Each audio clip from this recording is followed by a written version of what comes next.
So there is a question. It says, need your help in going beyond concepts. My mind has made an identity out of being a seeker. Chalo, good. Let's take this concept only today.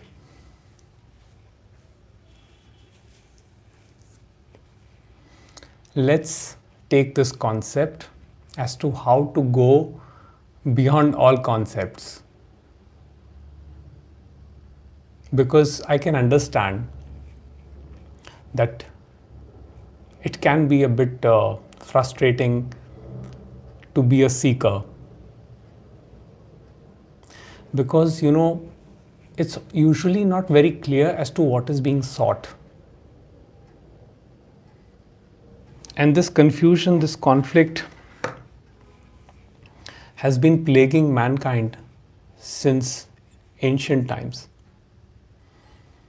So it is very important to get clarity on this subject as to what is being sought. And by the way, I'm doing this live just as an experiment, as a test.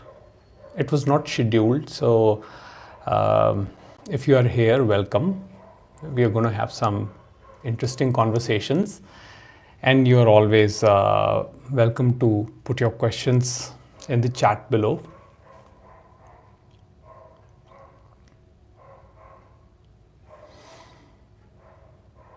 I'll just read one of Ramesh Balsekar's quote. He says, if you have the choice between enlightenment and $1 million, take the $1 million. Because if you get the $1 million, there will be somebody there to enjoy the $1 million. But if you get enlightenment, there's no one there to enjoy the enlightenment.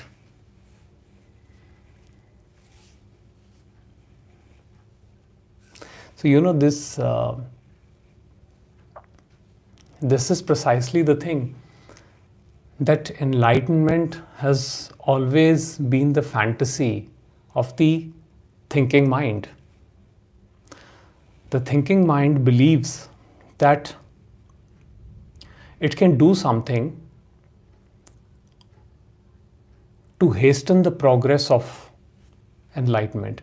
And somehow this idea comes into our head that once we are there, that once the seeking is over and we are enlightened, magically somehow all our problems are going to disappear.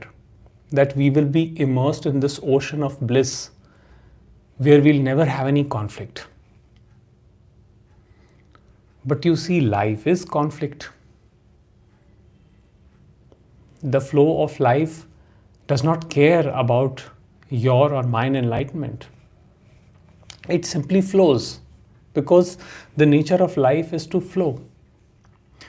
And life will present us with challenges, financial challenges, health challenges, all kinds of challenges. I mean, growing old itself is a challenge.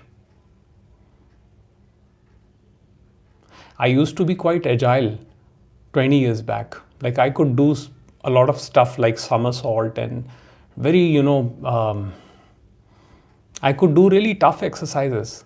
And today I struggle with sitting cross-legged in yoga posture. So I can confirm that yes, challenges come about. But then, as the question here is asked, that how do we go beyond concepts? And it is true that the mind can make an identity out of the seeker. Because the more you take your seeking seriously, the more you start believing in that, and it sort of becomes a story that I am the seeker and I am seeking, and that when I will get something, and then I will be happy. But the message is very clear, that happiness is simply this presence, which is here and now, this reality. So the happiness is not in some imaginary future. But the mind which operates in time thinks like that. It wants to wait for the perfect opportunity, for the perfect environment when things are absolutely okay.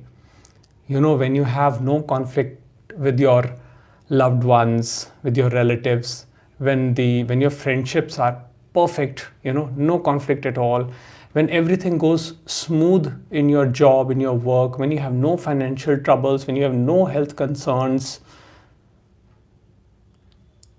In other words,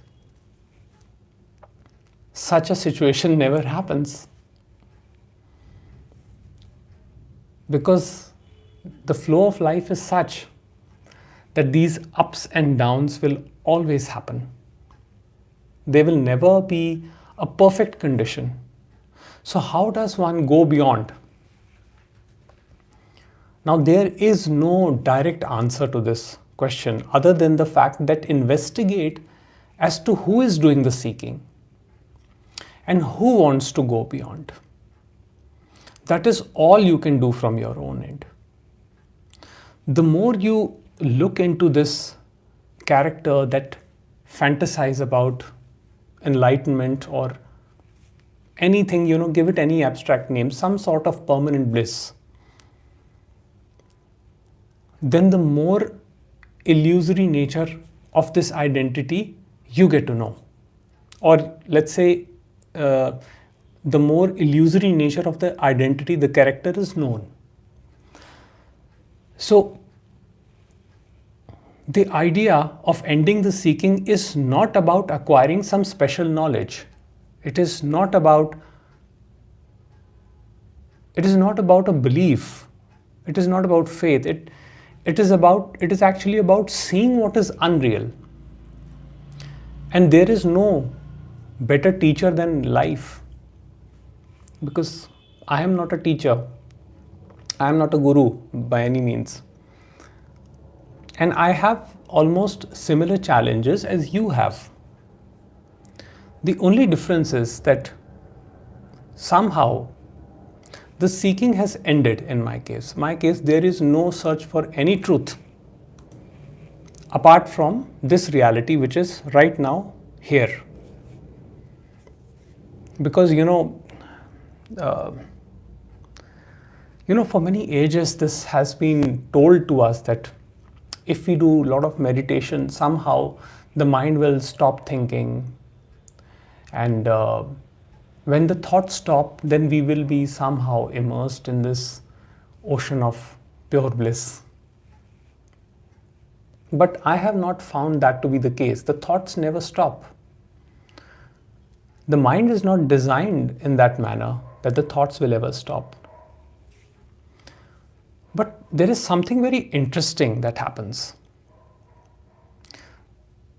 As this investigation takes place, the seeking takes place within you,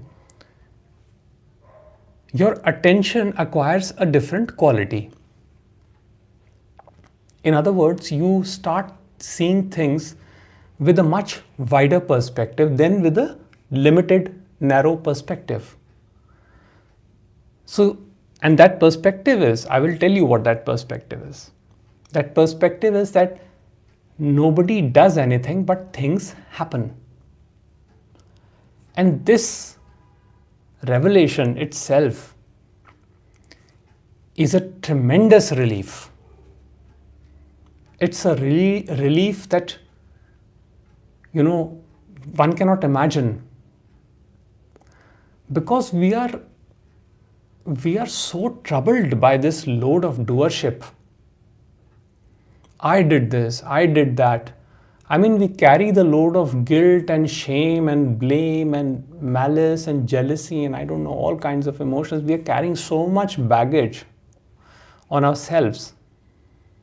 We unnecessarily torture ourselves. And on top of that there are teachings like which says that you have to completely renounce the world, you have to leave the world, you have to go in search of a spiritual path. Well, wherever you go, you take your mind with you. So you may leave the place physically. How are you going to leave your mind? I'll tell you a very interesting story. I don't remember who told the story, maybe by Osho, but I don't remember right now, but I remember the story. And the story is something like this. So there is this householder living with his wife, and they have fights every day, every single day. So the man is troubled, and he just cannot bear the torture, of mother-in-law fighting with his wife, and too much torture every day. So one day he decides to leave his wife. So he says, okay, let me go away from there. Here I cannot take this anymore. I will go to a monastery and become a monk. So he leaves for the mountains and he goes there and joins a monastery. Now, people see him meditating every day, and he's all by himself. So he gets a reputation of, being a great monk, a great sage. People start worshipping him.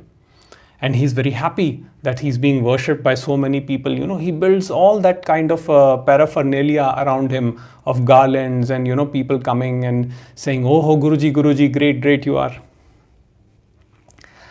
Now, one day he gets the news that his wife died. So someone comes and, in a very soft tone, he's told that your wife is no more. And his first thought is, thank God she's dead.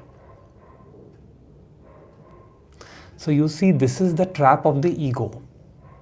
You may leave everything, you may run off to the monasteries, you may run off to the caves for meditation, but what about your mind? How you're going to get rid of the mind? You'll take your mind in the caves. You'll take your mind everywhere you go.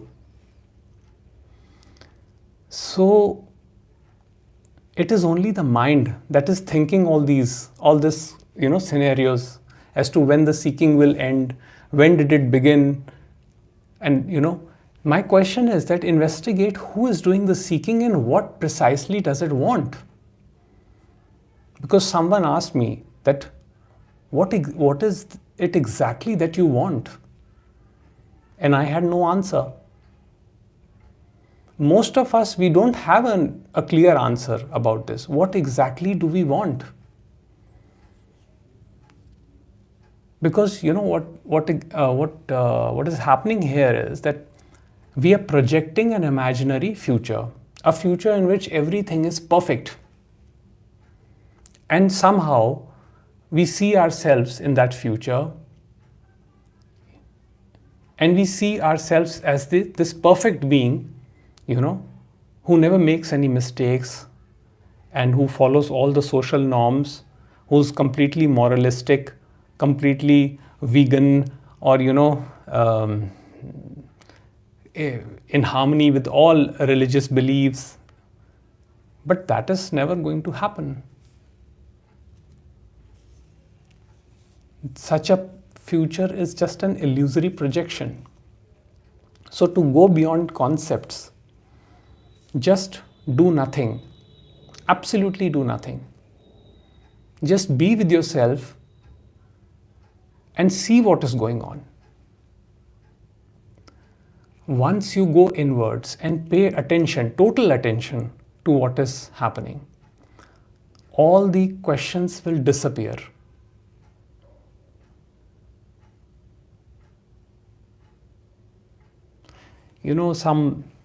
Some people call me non-dualist. Honestly speaking, I don't have much to do with non-duality. Yes, I talk about it as a concept, but it's not that I label myself as a non-dualist. There is no such thing as a non-dualist. And I generally do not refer to what has been taught in the traditional text and all, because the moment you go that side, then there are a lot of things which are troublesome there.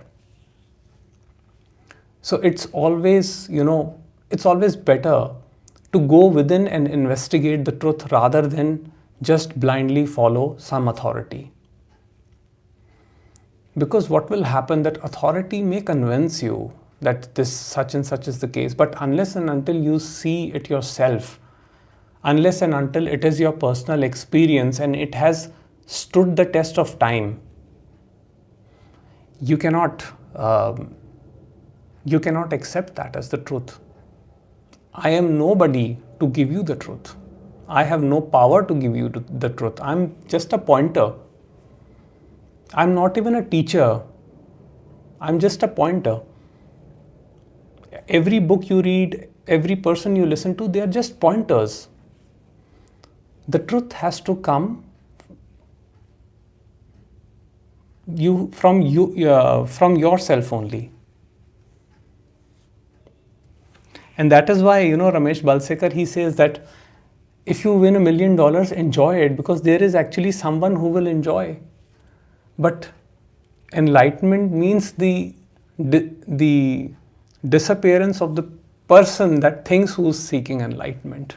So there will actually be no one to enjoy the enlightenment. So seeking is also an apparent happening. And again, this requires that one has to investigate as to what is happening around them, what is happening in our relationships, what kinds of identifications we have with our religion, with our culture, with our beliefs. Everything must be investigated and questioned, because critical thinking is very important. And yes, that said, it is also true that critical thinking will ultimately not lead you to the absolute truth, because critical thinking is a part of the mind. But the mind has to come to an understanding. That is also the truth. So it may seem like a loop, but the understanding is an impersonal understanding. It happens in the light of awareness. It is not that the person comes to an understanding. The person simply suspends the seeking once it is clear that there is nothing to be sought.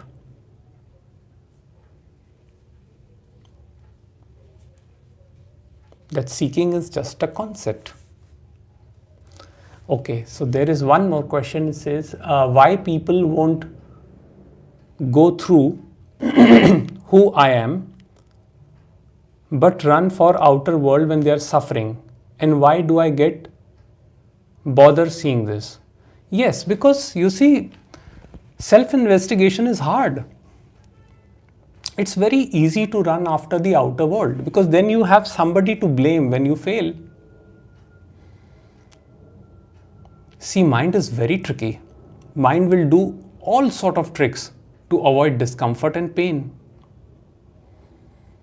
So running after external things is a diversion mechanism of the ego mind. And self-inquiry or self-investigation is generally tough, because you see, there is this image, which is the me. And it is very difficult for one to look at this image, because this image is what I do not like. So I may be an angry person, I may be someone, who does not follow a moralistic code, or who does not follow the norms of the society, or who is not conforming to a particular viewpoint. I don't want to face that, because it makes me uncomfortable. And I don't want to face that discomfort. That is the main thing. That is why I run after outer world, because it's very easy. It's very easy to place blame on others. We say, oh, he is responsible. If I fail, it is somebody else's fault. And this is something which we use in spiritual world as well. We will read it, we will go through a teaching, a message, and then when we fail, we will say that, oh, it's a useless message, it's a useless teaching, it doesn't work.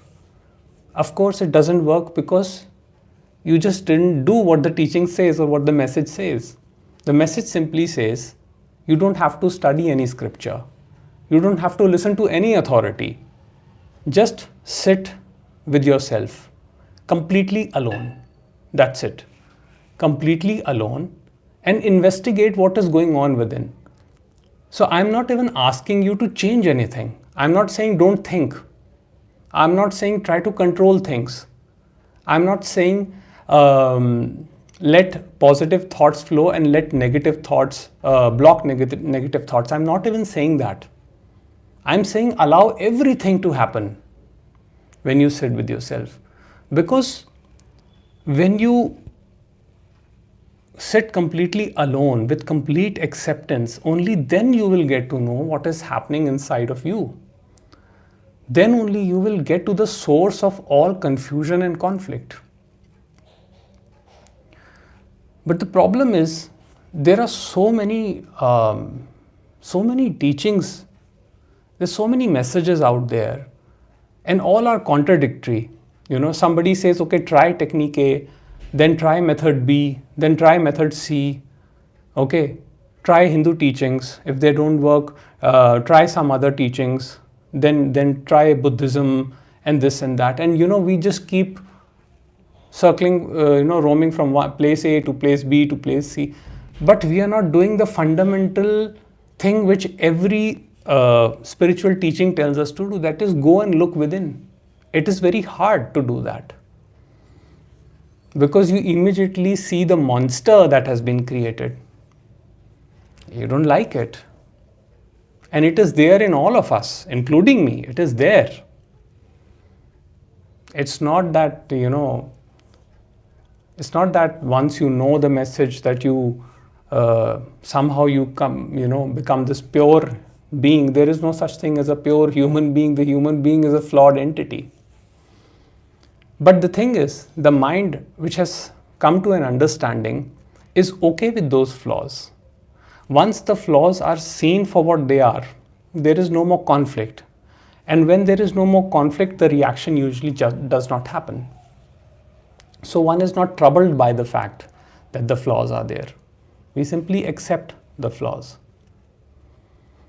And yes, there is also not a need to convince others of your beliefs.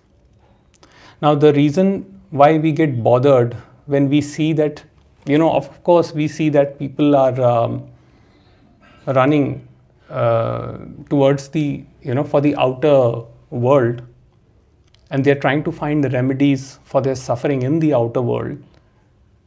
And we get, that was the part of the question, that why do we get bothered when we see this?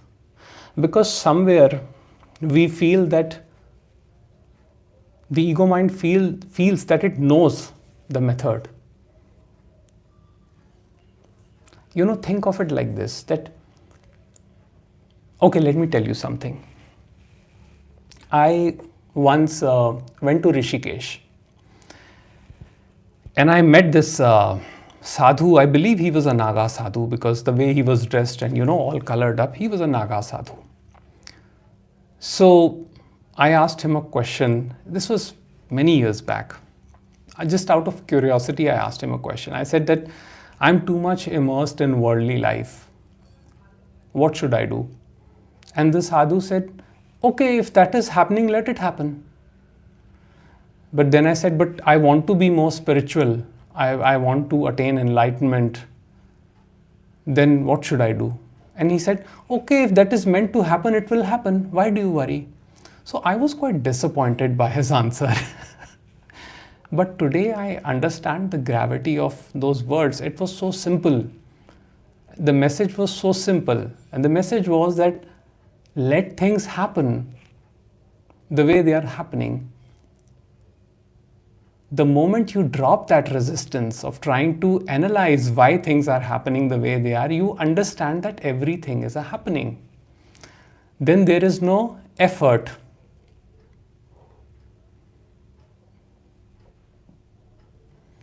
The more effort you put, the more confusion it creates. You put effort in worldly things. If you want to improve a skill, put effort there. Of course, it's going to be fruitful. But putting effort to seek enlightenment and to arrive at a state of permanent bliss is not going to be helpful, because effort is just the opposite of that. Allow the mind to understand and allow the grace to do its work. You see, what I say is that critical thinking is the seed. Okay? Now, it is not in our control when that seed will flower. We can just sow the seed, we can just condition the seed with critical thinking. But at the same time, there cannot be any flowering without the critical thinking. So, intellectual understanding is also very important understanding. Don't think that if you have only intellectual understanding and not the awakening of the heart, that you are missing something. I cannot say when that will happen for you. Maybe at some point your seeking will stop. And then all your questions will dissolve. But even with the intellectual understanding, one does feel a lot of relief. And my idea here is not to give you any additional concepts, because I don't want to burden you with any concept. My idea is to simplify life. I will never say go read this scripture or go read that scripture. Nothing you have to do, absolutely. I won't even tell you to meditate. Because what I believe is that life itself is a meditation. And just 10 minutes of meditation in the morning or in the evening is not going to change much. If you're doing it as a practice, it is beneficial. It is very beneficial. It is going to help you. But at the same time, it does not change life as you imagine the change to happen.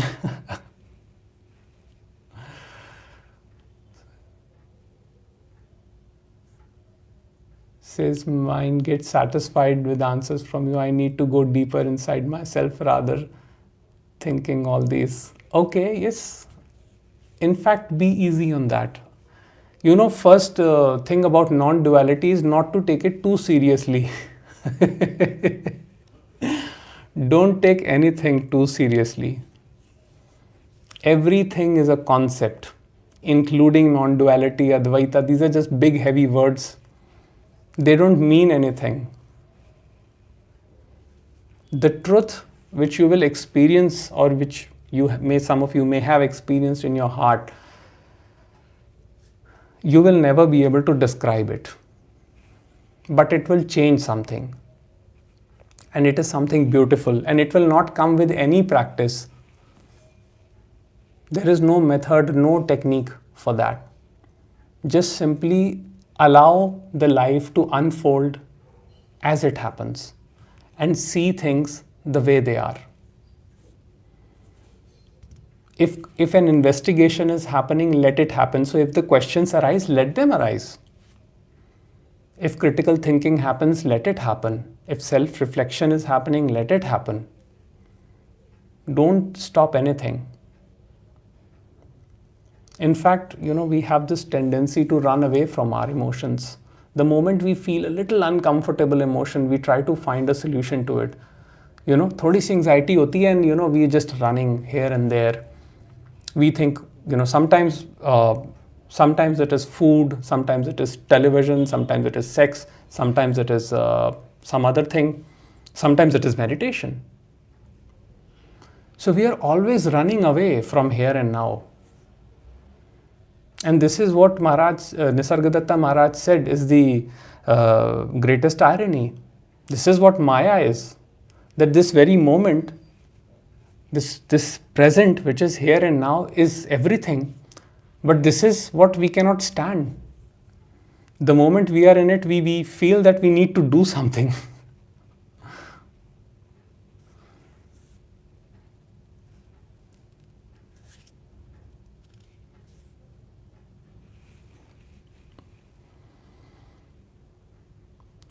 Now, all practices are good. yoga, pranayama, meditation, they are all very good. In fact, Ramana Maharishi himself said that he never discouraged anybody from any practice. In fact, he never stopped anybody from even praying or worshipping. But you see, once this understanding comes up, the nature of prayer changes. Now, when the mind is conditioned in this way that it thinks that it is separate, when we think that we are separate from the rest,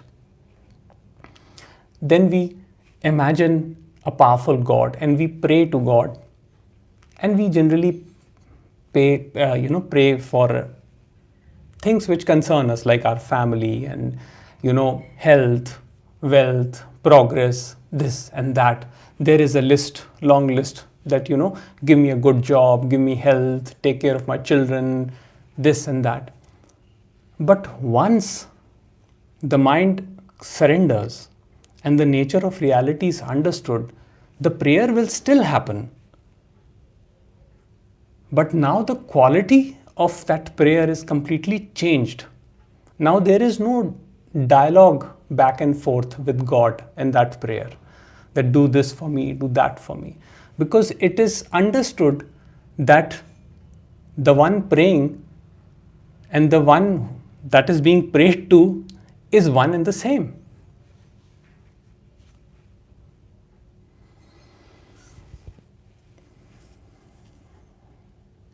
Okay, so there is a question. I have a lifelong issue in making friendship and being an outcast everywhere I go. Could it be a psychological issue, or could it be something regarding spirituality? High five, brother. Same here. I also have trouble making friendships. I'm also an outcast. My parents just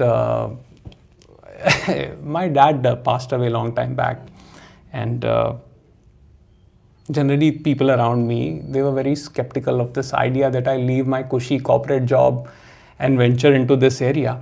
But I feel I did not make those decisions. Everything just unfolded. It just happened. It just happened.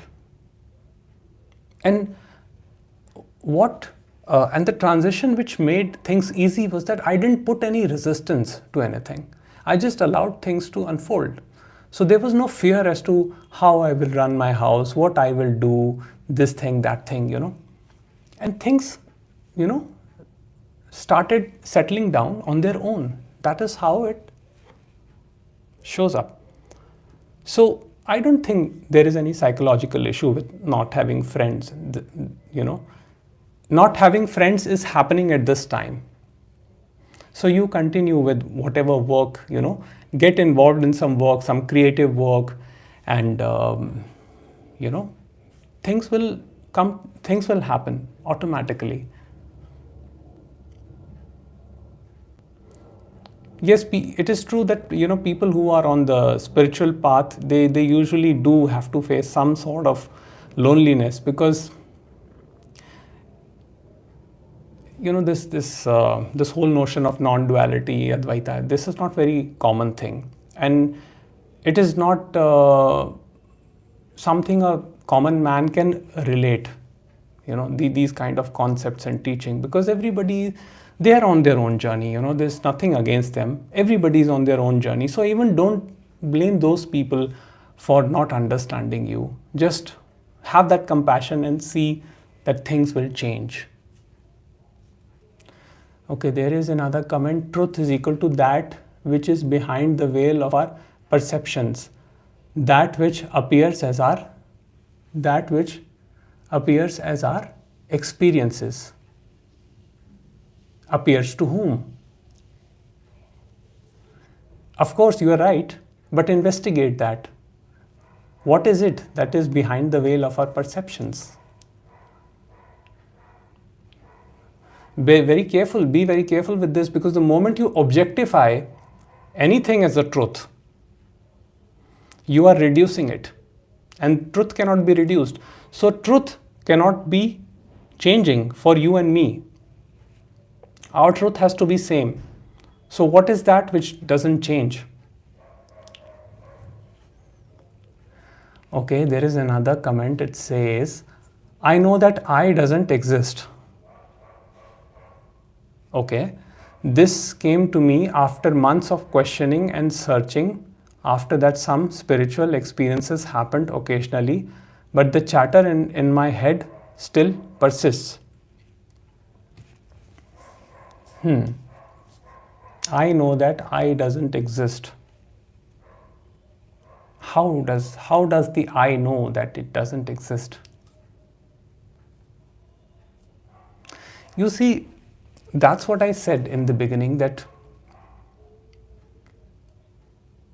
the whole idea of self-realization is a bit misunderstood concept. Now the unreality of I does not happen as a thought.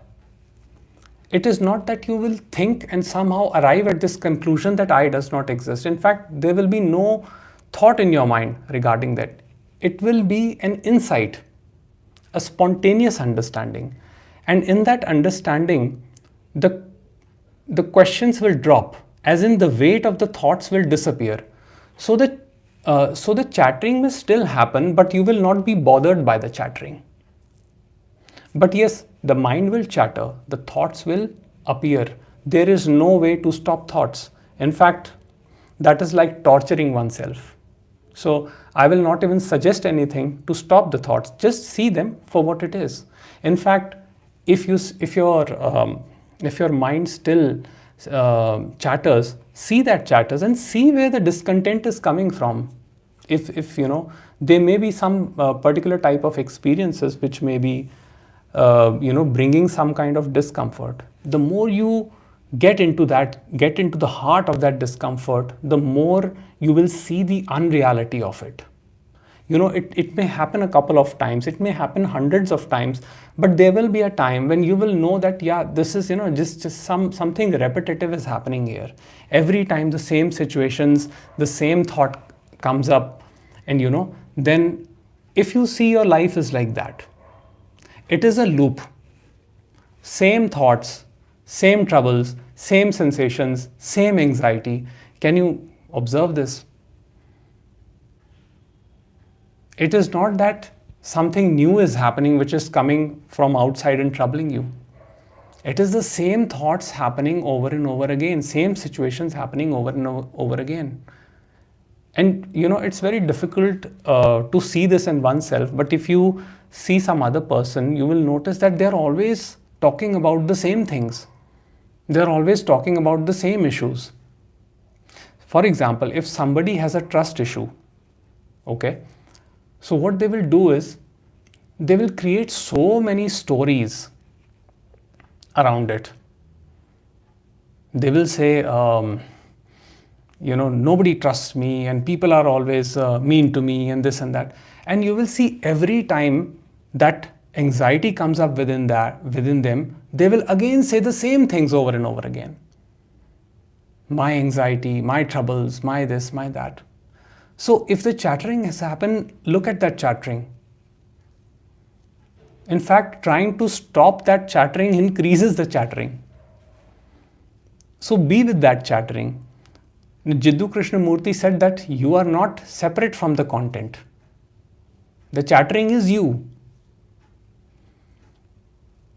And the moment we come to a conclusion about the truth, then that is quite clear that it is not the truth. Truth is not based on any conclusions. The moment you say, I know the truth or I don't know the truth, you are going sway in different direction. You're swinging in different directions like a pendulum. So don't impulsively conclude anything. Just investigate. Simply sit with it and investigate. And at some point you will know. And when you will know, there will be no need to tell anything, to even speak about.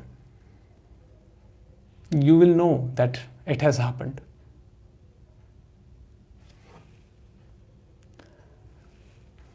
Okay, so there is another question. I understand there's nothing I can do to end this, but it's becoming unbearable. Any suggestions? Okay, so if it is too unbearable, take some help. Take some help. Take help of therapy. Take help of breathing techniques. Take help of yoga, whatever you can get hand on. See, this is one thing which is very important, and I must emphasize this, that don't use any teaching, any spiritual teaching, or any philosophical teaching with this idea that it can solve all your problems, that it can solve issues like depression or anxiety. Sometimes there is external help. Sometimes external help is needed. Because see, it is ego that says that I am going to sort all my issues using this set of concepts only. That can be a fallacy. Sometimes we need to speak to some. It's not necessary that you speak to a therapist. You can speak to a friend. You can speak to a loved one. Whatever is there in your mind, you can speak it out to someone. But you have to be honest. Like, it should be someone with whom you can open up completely, right? Whatever your issues are. And of course, behind all these unbearable sensations, there are deep issues which we are not able to consciously observe. So it is always a good thing to take help. And along with that, use this concept as a supplementary understanding. And then you will see that,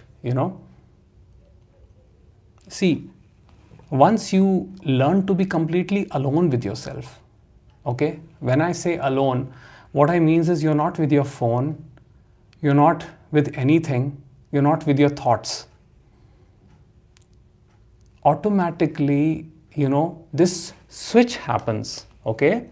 And in that switch, something beautiful shows up.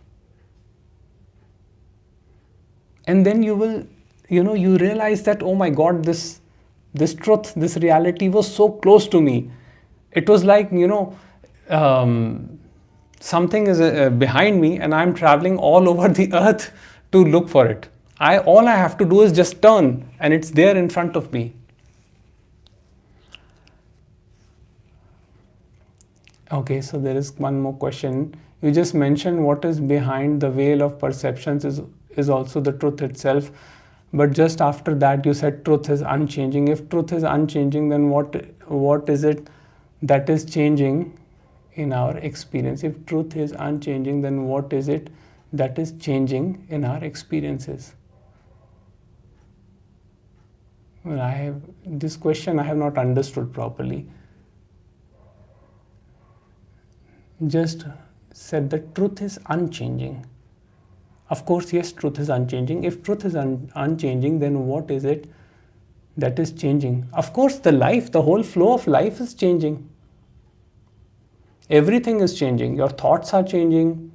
Your mind is changing. Your experiences are changing. Whole life is a flux. It's a flux of change. But to see a change, you need something which is at a different frame of reference, right? So, for example, if you're moving in a car, if you're inside a car, moving car, and there is another car parallel to you moving, you cannot detect that change. Just hypothetically speaking, you cannot detect that change because you are moving, the car is also moving, so your relative velocity is like zero. But if you're standing on the road and you see the car passing by, then you can detect that change.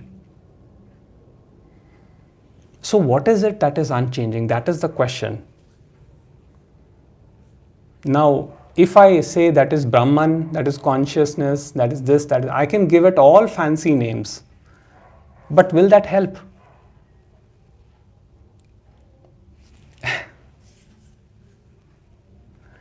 It's better to discover it for yourself. And that is why I say that, when you get time, sit alone and just be with yourself.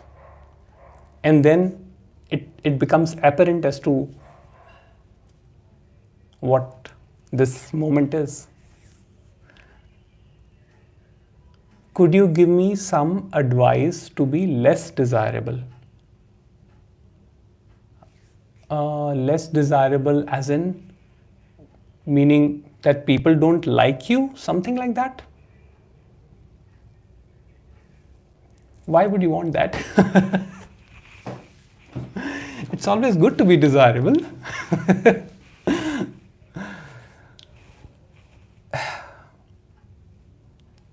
Okay, that's not very clear to me as to what you mean by desire, less desirable. Why do you want to be less desirable? It's okay. The character wants to feel desirable or wants to, but it is the character which is playing out. Okay, so it says I'm a high school student and I have to deal with fear every time I'm going out of home. I feel like it comes from desire and avoiding pain feelings. Okay, like anxiety about the next exam, communicate with people, and the most is missing the pleasure feeling in some achievement that I got in the past. Most is missing the pleasure feeling in some achievement that I got in the past. Okay, let me understand the question. Sorry guys, I'm a bit slow at this. It takes me, I have a thick brain, so it takes me a little time to understand this. Communicate with people and most.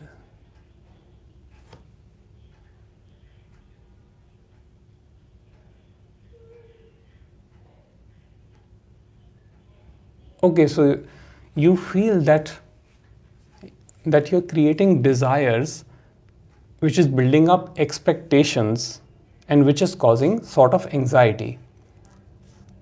Is that it? I believe that's it. Well, see, right now, in your case, you are a high school student, okay? So it is very natural for someone of your age to have desires. In fact, human beings, they all have desires. And somehow I don't believe in this concept that one has to suppress their desires naturally. Because suppression never helps, What helps is understanding, acceptance. So the desirelessness that the scriptures or the teachers talk about, that comes from a place of understanding. Understanding the futility of desires. Again, it is not a thought. It is that the mind comes to this abrupt, instantaneous conclusion about desires. That every desire is born from a thought. So it is a futile, it is divisive. It is a product of the thinking mind. And then there is no attachment to the outcome. And that solves the problem. But in case of someone who is young, and it is natural for desires to happen, to arise. So again, this is all a flow of life in this. So in this, emotions like anxiety and all these fears, these things also pop up. It is not that, it is not an idea of control, so as to speak. So I would say that, just try to be more relaxed about it if you can.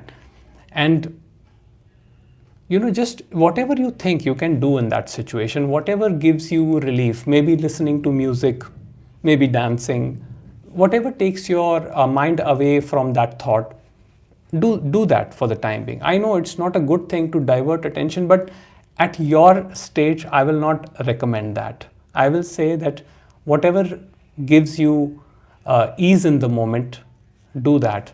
And if you can talk to somebody about it, someone who can understand, then that will be much better. Sometimes, it's just this thing. Most of the time, people don't want a solution. It's just that they want to be listened. They want to express themselves. And they want to be heard. It's not that they're seeking solutions. So it is okay to express yourself. If you don't have anybody, write it down. Just do a small journaling. Write down your emotions, your thoughts about these fears, whatever you're experiencing. If you can talk to somebody, that will be much better. But if you can't, then, do some sort of journaling. Whatever you think in the moment can help you do that. But again, there is no fixed solution for these kind of things. Okay, so there is another comment here. Say, from your answers, reality seems dual to me, an unchanging truth and a changing flow of life. How does non-duality gets established here? Bro, my point is not to establish non-duality. I don't care about non-duality. Non-duality is just a concept. There is no difference between the unchanging or the changing. The unchanging appears as the change. That is the concept, if you want to know. And that is what Maya is. So, if you go to the traditional texts, then they will say that the Maya veils itself in two forms. There is one Avan Shakti, then there is one Vikshepa Shakti, the veiling power and the projecting power. Now, if you want to go into those concepts, you can go there. But again, it will end in more and more confusion. That's why I'm saying that this duality is being created here between the unchanging truth and the change flow of life is because you're thinking about it. Thought is divisive. Thought bifurcates. Thought is a tool. The intellect is a tool that cuts into two. You cannot arrive at it through intellect. If you feel, you can try your level best. अगर होगा ऐसा कुछ तो यार मुझे भी बता देना. If you know some way to establish non-duality, do tell me. But honestly, I don't think in that terms, because I don't believe in establishing anything, in establishing my beliefs. I don't say that there is one teaching, one method that has to be followed for self-realization. I can't say that. Many people have had tremendous kind of experiences doing Vipassana meditations in other cultures. Some people have had experiences without doing anything.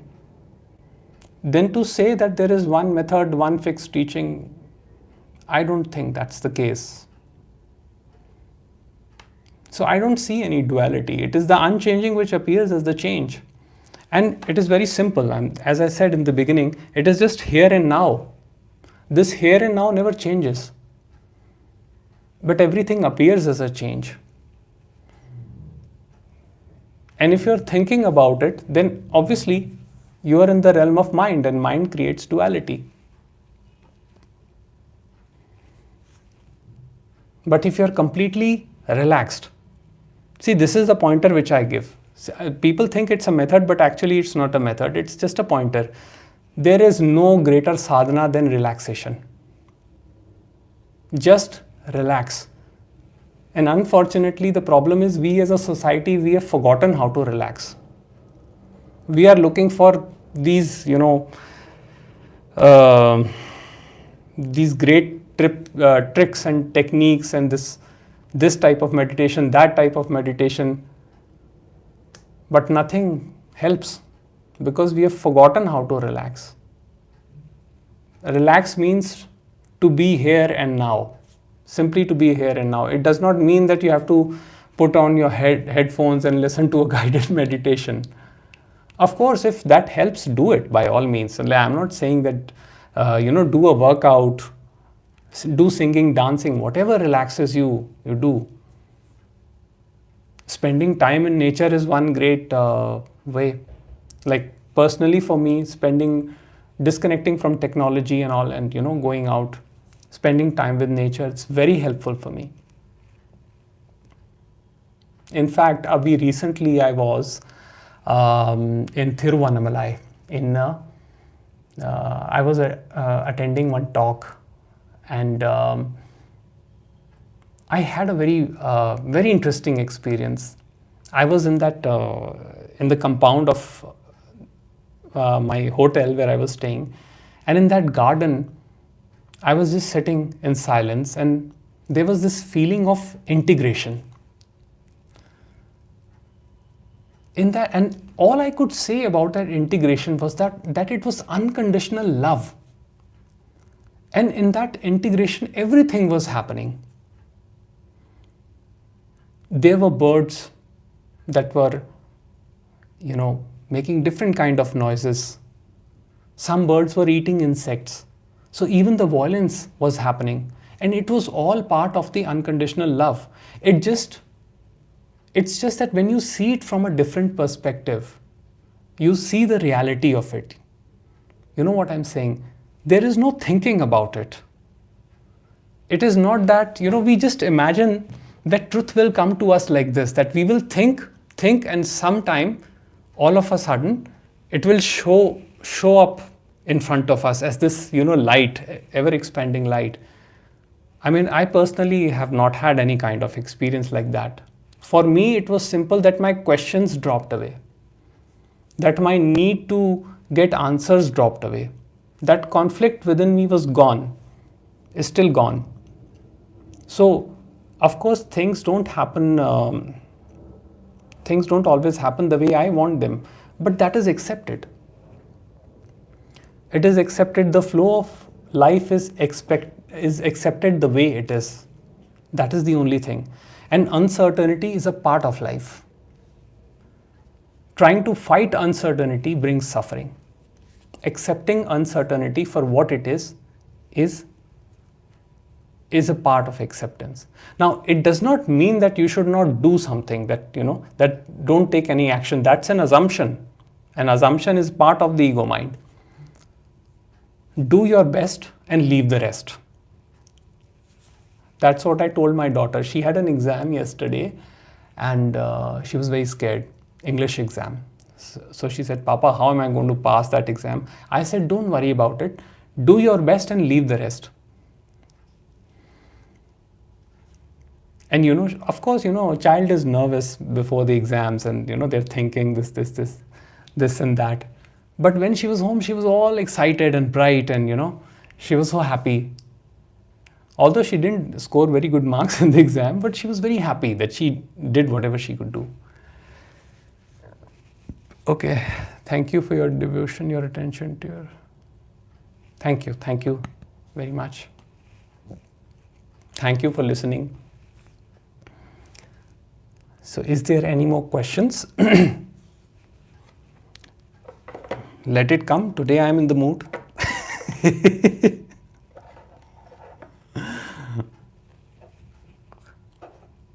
Who is asking questions and who is listening? Who is asking questions and who is listening? Ramesh Balsekar says that it is the same thing which is asking, same thing which is listening. It's just a game. It's pretending to be two. There is no need to escape the game, to run away from it. But watch it like an impartial observer. Then the game becomes interesting. Because then there is no attachment to the outcome. Because it is understood that the game is being played and there is no individual player of the game. I don't know, but this understanding struck very deep in my case. And there was no thinking around it. It just cut me, totally cut me, destroyed, annihilated. And it was a sense of relief. It was the most ecstatic feeling I had ever experienced in my life.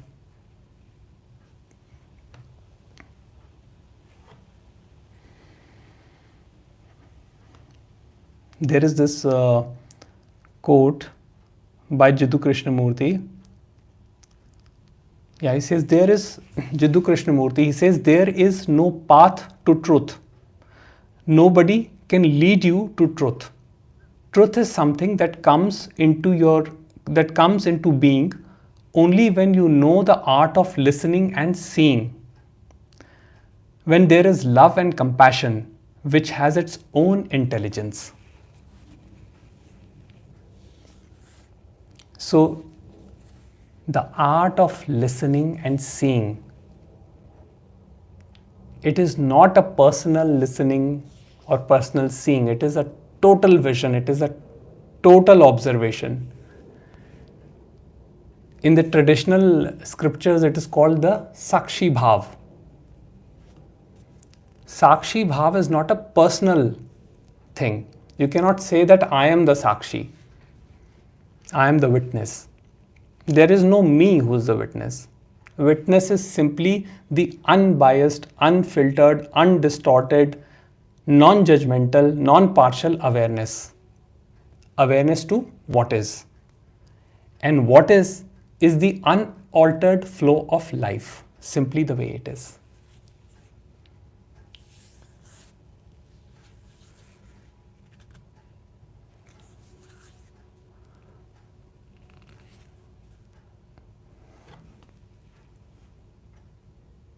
Okay, thank you Radhika, thank you for the beautiful comment. Thank you Shivinder. Such beautiful people here today in the feed. I don't know if I've missed any questions. If there is any question, you can surely mail me. And if you like this live interaction, we can have more live interactions if you really want that. You know, this was actually not intended. I was just testing the system. So I thought that I'll come and see how it works. But okay, people came, so I started speaking.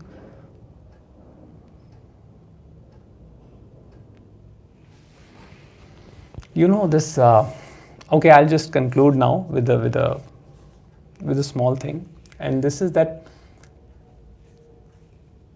Have you ever observed the mind of a child, of a newborn child?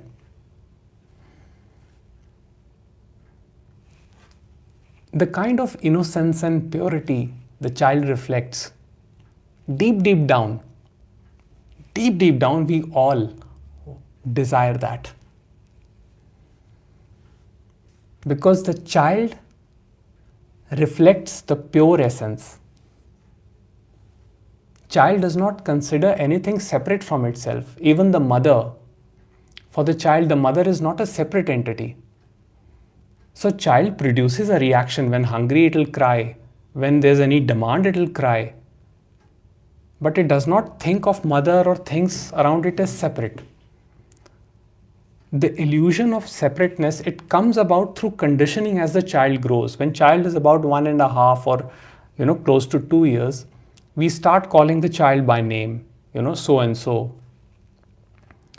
That somehow springs up this entity, this entitification, and it creates a personal sensation of me. Now, that me is necessarily not an evil thing. It's not a bad thing. It's just something which also happens. Even the ego comes from the source. To see ego as something evil and as something that I have to get rid of is also a thought by the ego mind. So, ponder this point. Who wants to get rid of the ego? The only thing is that when there is too much identifications with things, with concepts, with beliefs, with theories, with dogmas, then life becomes painful. Because what you hold on to holds on to you. And the tighter your grip is, the more painful it becomes. So the Buddhist teaching says that it is not the identifications that are problem in themselves. It is the grasping, the way we grasp concepts. It is that which is problematic. So, if we can just let go of that grip, just loosen that grip, slowly, then what happens is that the identification may still remain, but now the life does not become suffering. The pain may still happen in the moment from time to time, but life does not become suffering, because there is no hooking on to concepts, no hooking on to personal stories. This happened to me, that happened to me, it should have been like this, it should not have been like that. All the dialogues that we keep repeating in our mind. Abhi, there was someone who asked about the chattering mind. Do you know why that happens? Because unconsciously, unknowingly, we keep repeating negative affirmations throughout the day. When things don't work in our favor, either we will berate the other person or we will berate ourselves. So we keep repeating negative affirmations, the affirmations that create separation between me and the others. Either we'll say they are bad, they're horrible people, or I will say I am bad, I'm worthless, I'm horrible, I'm unkind, I'm this, I'm that. All negative ruminations over and over again, negative affirmations over and over again. Just see that it is happening. But when you loosen the grip on these thoughts, when you know that all this is happening, then the weight of the weight of those thoughts, that becomes light. So now even if the chattering happens, even if the thinking happens, it doesn't bother. Well, I don't know about the sages, but for regular people like you and me, like this itself is a big relief. That even if the thoughts don't bother us, they may be painful in the moment, but they do not propagate as suffering in horizontal time. That itself is a big relief. That itself is enough. So I say that don't even discount an intellectual understanding. An intellectual understanding is also important. And it is seen that an intellectual understanding precedes the awakening of the heart. Only in very few cases, probably someone like Ramana Maharishi, it may have happened that all of a sudden the heart just exploded and he had an experience. But for a majority of us, we go through an intellectual process. And I think it is a beautiful journey. Isn't this life a beautiful journey? Yes, problems are there, challenges are there, they will always be there. I have been personally struggling with a lot of health conditions in the past 2 years, but never have I felt bad about anything, because it has taught me so much. It is a learning. Okay, so I think we will conclude. I have kept you here for long. So yes, says one more says, yes, please do more live sessions. Okay, yes, okay, we will do more live questions. Yes, Mahela Vlogs, yes, hello. Yes, hello, how are you? If there is any question, anything, you can ask right now.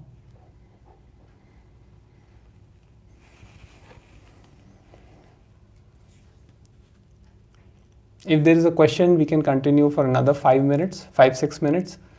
Otherwise, we will, I think, conclude the session. I think it's been over an hour. I think it's already 10 o'clock here in India.